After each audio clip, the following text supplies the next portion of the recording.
You might have thought salvation is something you can lose or regain depending on how well you live. But what if the real issue is not whether salvation can be lost, but whether what you call salvation was ever truly alive in the first place? In the next few minutes, I'll show you how Scripture separates fear, truth, and false assurance, so your heart can finally find clarity and rest. A believer finishes praying at night, but instead of peace, their mind replays the day again and again. A small mistake suddenly feels heavier than it should, and before sleep comes, a quiet thought appears. Am I still right with God?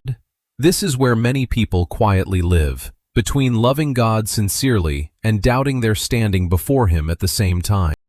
Not because they want distance from God, but because they cannot tell the difference between conviction and fear anymore. What we are about to explore is not meant to increase pressure on your faith, but to bring clarity where confusion has slowly built up over time. You will see how Scripture holds both truth and assurance together without contradiction when understood in context. If this resonates with you, let me know in the comments. But before we talk about doctrine or answers, we need to start where this struggle actually begins, inside the fear that most people never say out loud. Have you noticed this fear doesn't always come from sin? It feels like an invisible whisper, always there, reminding you that you're never good enough, that you've messed up too many times, and that one day God will just turn His back and leave you all alone. So you fall into this exhausting loop. Think about it. You just finished praying, a long, heartfelt prayer, but right after, an anxious feeling creeps in. You ask yourself, did He even hear me? Or another day, you make a minor mistake, just a passing thought or a careless word. Instantly, your chest tightens. God must be so far away from me now.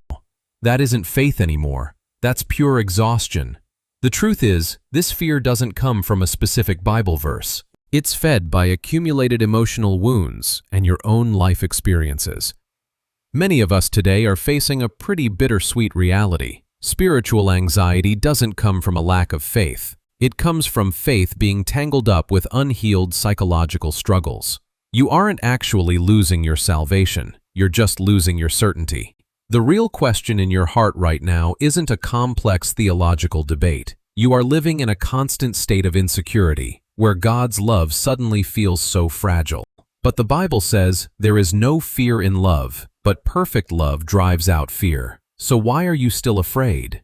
This fear usually grows from something deeper you may not notice yet.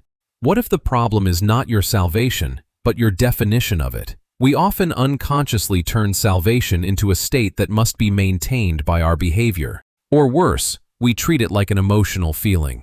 A feeling that goes up or down depending on your mood every day. You think that if you don't pray long enough today, your relationship with God will instantly weaken. You believe that if you make one minor mistake, you will lose a piece of your salvation. That is how you are building a spiritual scorecard for yourself. Many believers today are living with a performance-based salvation, meaning you have to perform well to keep God around. But the true nature of salvation is a covenant sealed by blood, not a spiritual employment contract. This performance mindset is exactly what creates an invisible pressure. The harder you try, the more you fear making a mistake. And the more you fear making a mistake, the more flawed you feel. Look directly at this truth. The root of your insecurity is not that God has changed. It is that you are building your faith on the wrong foundation. The Bible says in Ephesians, "For it is by grace you have been saved, through faith, and this is not from yourselves. It is the gift of God, not by works, so that no one can boast." If your salvation could be shaken by your performance today, it is no longer grace. It becomes a paycheck. But that is not how salvation was designed to work. Then what is salvation really anchored in, if not your consistency? What if the entire scorecard you built for yourself all this time is completely wrong? If striving to be perfect every day is not the thing that holds you to God, then what actually keeps you safe? The answer lies in a truth that completely breaks every spiritual pressure you are carrying. Salvation was never meant to live in your emotions.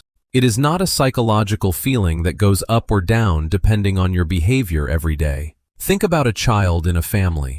That child doesn't have to work hard every single day just to maintain their status as a son or a daughter. They belong to that family simply because of blood.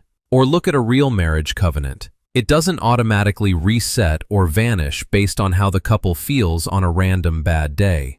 Salvation is a living covenant, established and sealed by God Himself. In this covenant, God is the one holding the main part. Your spiritual security comes entirely from the faithful nature of the one who keeps the covenant, not from the strength of the one who is saved. We as humans only respond to that love. We are not the ones maintaining the system. Salvation was not designed to live inside your internal fluctuations. It was designed to overcome them. Jesus made this very clear when He said, "I give them eternal life, and they shall never perish. No one will snatch them out of my hand." The Apostle Paul also promised that He who began a good work in you will carry it on to completion until the day of Christ Jesus. When you are in God's hands, not a single weakness or a temporary emotion of yours can ever shake His covenant.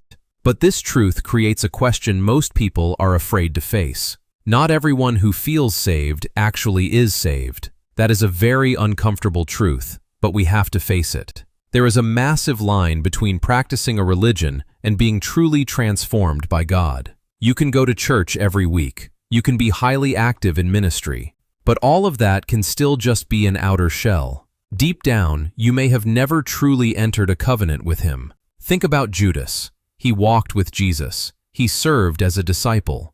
But he never actually belonged to Him. Many people today choose to walk away from the faith when real pressure hits. The reality of this is not that they lost their salvation. It is that they never truly had it to begin with.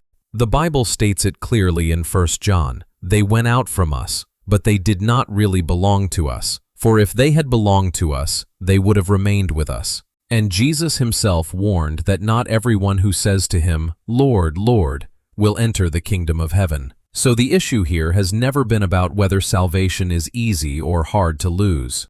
The real issue is, have you truly entered into it? The security of the covenant is only for those who are actually in the covenant. So the real question right now is not whether salvation can be lost. To sum up, anxiety about losing your salvation usually doesn't come from a change in God's grace, but from a misunderstanding or from not being truly born again. When you clearly distinguish between true grace and false assurance, your heart can finally find stability and peace in your relationship with Him. If you've made it this far, you're someone who is sincerely searching for truth, not just comfort, but real clarity with God. Let's keep walking in truth together, step by step, with a faith that is steady, not shaken by fear. If this message brought clarity to something you've been wrestling with, share what stood out to you in the comments below. If you want to stay grounded in messages that strengthen your faith and bring clarity to your walk with God, you're welcome to join our community. You are not walking in confusion alone. God is faithful, and He is not finished with you yet.